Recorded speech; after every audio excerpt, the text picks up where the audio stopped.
গায়েবী মামলা করা হয়েছে, তার সংখ্যা প্রায় 1,45,000-এর মতো, অবিলম্বে প্রত্যাহার করা হবে। আরেকটি দাবি আমরা জানতে চাই যে এই সংগ্রামে স্বৈরাচার বিরোধী ফ্যাসিবাদ বিরোধী সংগ্রামের মধ্যে যারা পঙ্গু হয়েছেন, নিহত হয়েছেন, আহত হয়েছেন, তাদেরকে ক্ষতিপূরণ দেওয়া এবং তাদের পরিবারকে পর্যাপ্ত ক্ষতিপূরণ দেওয়ার ব্যবস্থা করতে হবে।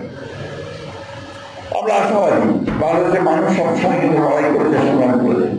যখনই তাদের উপরে অত্যাচার, নির্যাতন, নিপীড়নের মাত্রা চরমভাবে বেড়ে গেছে, যখন শাসক গোষ্ঠী বাংলাদেশের মানুষকে তারা পুরোপুরিভাবে ব্যবহার করতে চেয়েছে, তখন মানুষ কিন্তু বিদ্রোহ করেছে।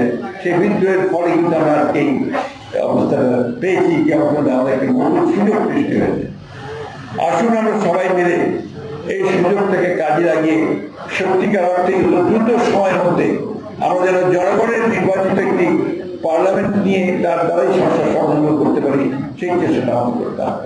আরেকটি কথা আমি এই অন্তর্বর্তীকালীন সরকার গঠনকে বলতে চাই যে এখনো আপনাদের প্রশাসনে কিন্তু সেই সমস্ত ব্যক্তিরা রয়ে গেছেন যারা এই ফ্যাসিস্ট সরকার রেজিমকে দীর্ঘস্থায়ী করার জন্য লুণ্ঠন, দুর্বৃত্তায়ন এবং সমস্ত প্রতিষ্ঠানকে ভেঙে ফেলার জন্য তারা কাজ করেছে, মদত দিয়েছে, প্রশ্রয় দিয়েছে, তাদেরকে এখন কিন্তু সেই সমস্ত জায়গা থেকে অপসারণ করা হয়নি। আমি আহ্বান জানাবো অতি দ্রুত তাদেরকে চিহ্নিত করে মূল জায়গাগুলো যেখানে আপনার পলিসি ডিসিশন হয় সেই জায়গা থেকে সরিয়ে দিয়ে এই দেশকে অন্তত একটা এমন একটা কাঠামো তৈরি করেন যেখানে একটা নিরপেক্ষ নির্বাচন হতে পারে, যেখানে লেভেল প্লেইং ফিল্ড তৈরি হতে পারে এবং সমস্ত রাজনৈতিক দলগুলো তাদের প্রোগ্রাম নিয়ে তারা জনগণের সঠিক দিতে পারেন, জনগণের সঠিক সিদ্ধান্ত নিতে সক্ষম হয়। ধন্যবাদ আপনাদের সকলকে। আমি আবারও এই বক্তব্যের শেষে আমাদের শ্রদ্ধেয় নেতা যারা সমাজের হবেন আরোগ্য কামনা করছি, সুস্বাস্থ্য কামনা করছি, দীর্ঘায়ু কামনা করছি।